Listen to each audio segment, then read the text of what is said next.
afternoon, bimbos and birds. Welcome to another installment of America Behind Closed Doors. I'm Margaret Felwell. This is my co-anchor, Helen Baker. Hi, Helen. Okay, and we are excited today because we are celebrating the anniversary of the Muckrakers. Yes, another year has gone by where these journalists have victoriously fought to expose the corrupt government of the American people. Exactly, which leads us to our first story, remembering the progressive movement. The United States prepares itself for its latest international conflict. It is very easy to forget the internal conflict we experienced just a few decades ago. Our streets were filled with corruption, run by political bosses of political machines, and it valued the wealth of a coin over the hunger of its children. Out of the cities arose the men and women of the progressive movement. These reformers were tired of the laissez-faire lifestyle of corporations, as well as the cruelty of social Darwinism.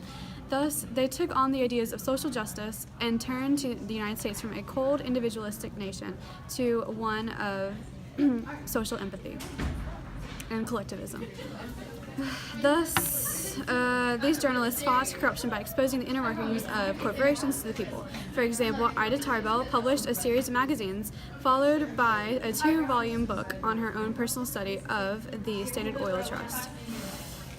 After a price-fixing scheme left by the Pennsylvania Railroad, as well as John D. Rockefeller left her father's oil company for broke in 1872, she stopped at nothing to make sure that this monopoly was disbanded and brought to justice.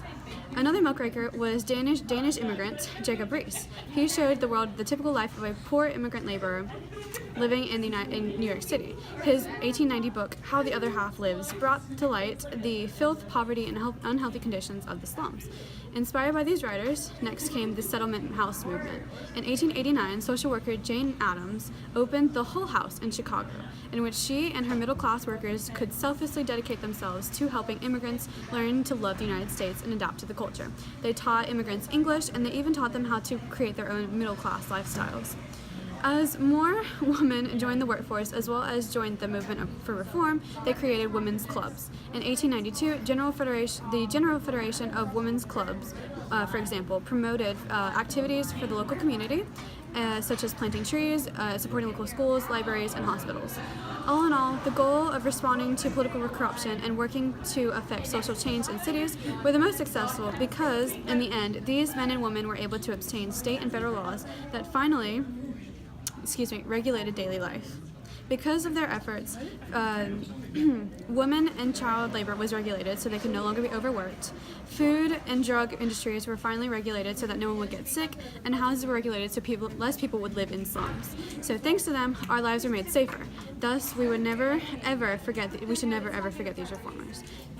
These progressivists. Now on to talk politics. That brings us to Frederick Dawkins with his take on the most progressive president of the era. Thank you for joining us, Freddie. Well, good afternoon, Margaret and Miss Baker. It is quite the honor to be featured on this very special Muckraker special. By far and away, the most progressive U.S. president of this progressive era was Woodrow Wilson. Born Thomas Woodrow Wilson, he was born in Virginia, but raised in the South, eventually earning a degree from Princeton University and becoming the only U.S. president to earn a Ph.D. He eventually went into politics after a great academic career and teaching career, where he quickly rose amongst the ranks of the Democratic Party, all the way to being elected 20th President of the United States of America in 1912, serving until 1921. As president, he led and advocated for progressive reforms that regulated businesses and protected the worker and the consumer through a number of acts. Thanks to the economic instability seen in America previously, Wilson pushed for and got passed the Federal Reserve Act of 1913 that established a new federal system to regulate interest rates and the American money supply, while regulating and overseeing American banks. Additionally, Wilson supported and passed the Clayton Antitrust Act that protected labor unions and farmers who were being prosecuted by the antitrust laws of the Sherman Antitrust Act, and outlawing price fixing and interlocking directorates, prominent tools used for trust and anti-competition. And he also supported and passed the Federal Trade Commission law, which created a new government panel that regulates and investigates anti-competitive, corruptive, or illegal business operations by corporations and more. He also signed into law the Adamson Act that protected railroad workers by giving them an 8-hour workday.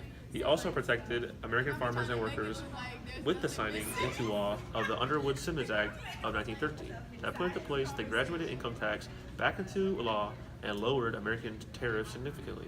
With the relative short presidency of President William Taft and the congressional oppositions to the presidency of Theodore Roosevelt and his progressive policies, all this clearly makes Woodrow Wilson the most progressive U.S. president of the progressive era. Now back to you.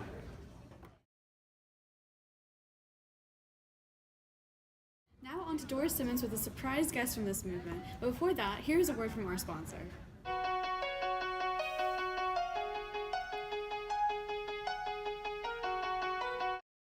Thank you, Margaret. I'm here today with Thomas Edison's Electric Illuminating Company. I'm here today to speak with you guys about an incredible new invention that will revolutionize life forever. Thomas Edison, inventor of the electric light bulb, says, "Let there be light." I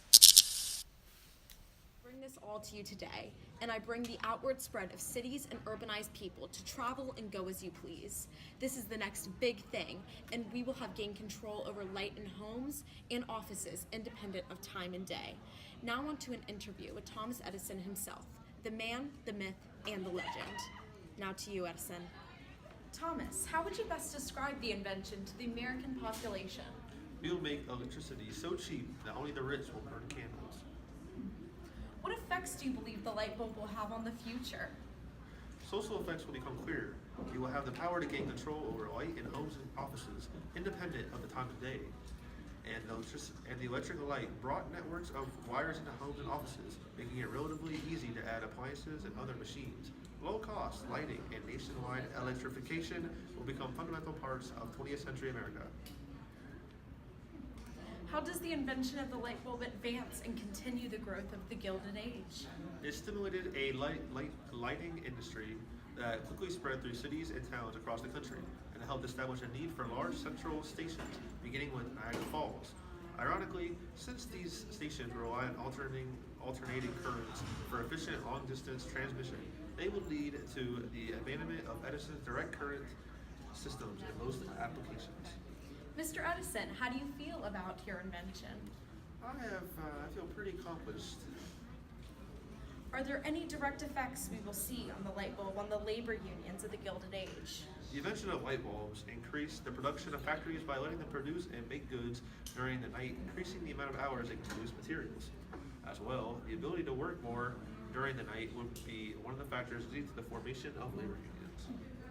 What are the economical effects that will take place due to this invention? I predict we will see a massive increase in the economic production all over America. Wow, that's really awesome. Thank you, Mr. Edison. You're welcome. Yep.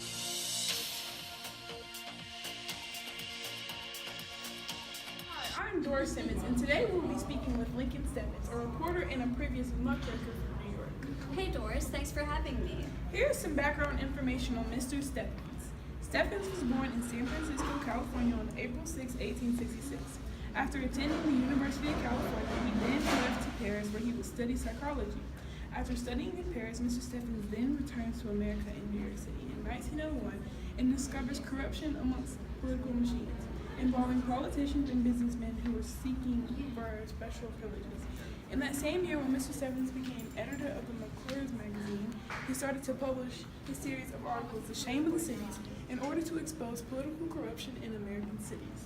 It took a lot of hard work for me to be able to expose the wrongdoings of the government, but I was not doing it by myself. I had the support of my coworkers, my friends, and my family while I was muckraking. How nice of you to share credibility to everyone that helped you. So exactly, what motivated you to publish The Shame of the Cities?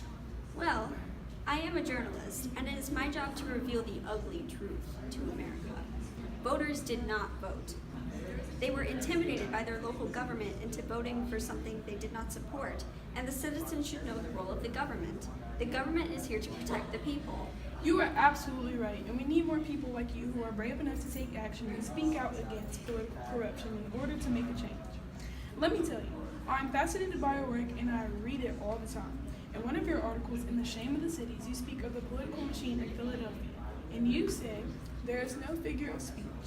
The honest citizens of Philadelphia have no more rights at the polls than the Negroes down south.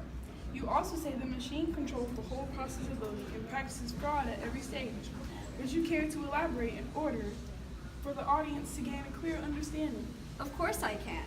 Unfortunately, the citizens of Philadelphia are under the control of a political machine, and it has stripped the power of voting away from the people. The people of Philadelphia have been denied the right to have free speech, just like the African Americans that live down south. Their vote is controlled by the political machine. The local government has voted for them in order to ensure spots of certain politicians. Wow, who would have guessed any government could manage to pull that off? In this specific article, you ended by saying that repeaters go from one polling place to another, voting on slips and on their return rounds, change coats, hats, etc. The term repeaters is a term I have never heard before. Do you care to explain what they are to me and the audience? In Philadelphia, there are people who vote more than once, simply by going to the poll and putting another outfit on. The repeaters were voting over and over again in different polls, and the police had failed to do anything about it. America must put an end to the act of repeating while voting so they can stop political corruption. Thank you so much for your time, Mr. Stevens. You have surely enlightened me and the audience. No problem. I'm always willing to enlighten the people. Now we will go back to Margaret Farrell to proceed on the next segment of the Muckrakers anniversary. Back to you, Margaret.